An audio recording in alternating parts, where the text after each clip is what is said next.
नमस्कार बागवान साथियों, फार्मिंग एक्स में आप सभी का स्वागत है। आज इस वीडियो में हम जानेंगे कि एक सेब के पेड़ की प्रूनिंग कैसे करें और हमें कौन सी बातें ध्यान रखनी चाहिए। हमें पेड़ को ट्रेन या प्रूनिंग करते समय कौन सी टहनी रखनी चाहिए और कौन सी टहनी रिमूव करनी चाहिए। अगर आप इस चैनल में नए हैं तो वीडियो को लाइक करें, शेयर करें और सब्सक्राइब करें। तो चलिए शुरू करते हैं।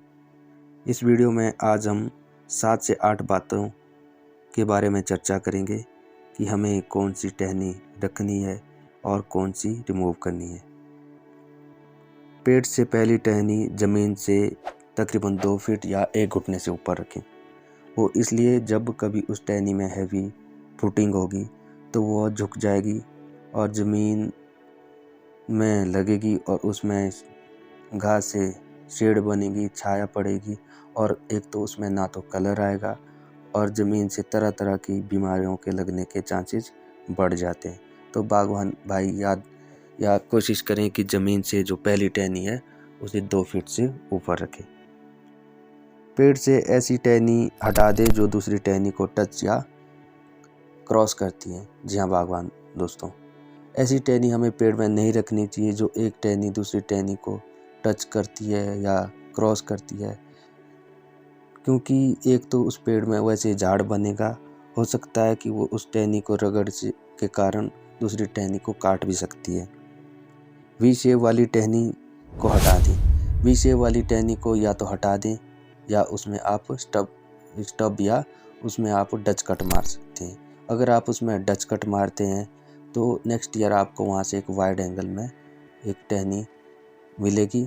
अगर आप वी शेप वाली टहनी को रिमूव नहीं करते हैं, एक तो वो टहनी लीडर को कंपटीशन देगी और दूसरी बात यह है कि जब पेड़ बड़ा होगा उसमें आप पाँव रखेंगे।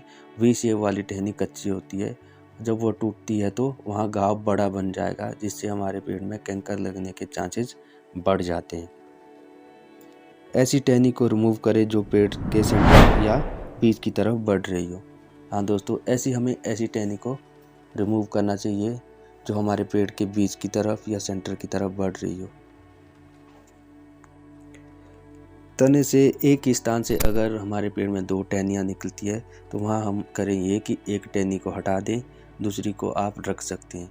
वो इसलिए क्योंकि अगर एक ही स्थान से अगर हम 2 टहनी रखते हैं तो दोनों को न्यूट्रिशन मिलना या ग्रोथ मिलना पॉसिबल नहीं हो सकता, जिससे कि हमारी दोनों टहनियों में अच्छी ग्रोथ नहीं आएगी।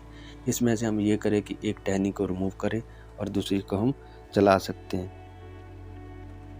भीड़ भाड़ या क्राउडेड जो ब्रांच होती है उसे हमें हटा देना चाहिए, क्योंकि हमें पेड़ में ज़्यादा टहनियाँ भी नहीं रखनी चाहिए, ज़्यादा झाड़ भी नहीं रखना चाहिए। वो इसलिए क्योंकि हमें पेड़ में प्रॉपर धूप पेनिट्रेट होनी चाहिए, क्योंकि जो धूप है एक तो उससे हमारे फ्रूट की क्वालिटी बनती है, साइज़ बनता है और धूप में बहुत सारी विटामिन है जो तरह तरह की बीमारियों से हमारे प्लांट्स को, हमारे फ्रूट को बचाता है।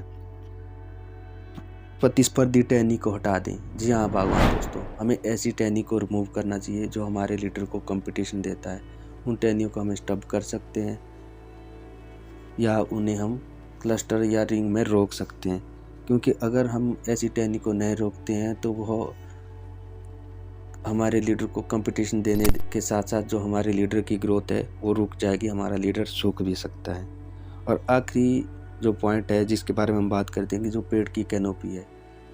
कैनोपी मीन्स कि पेड़ की शेप, हमें एक पेड़ को किस आकार में बनाना चाहिए।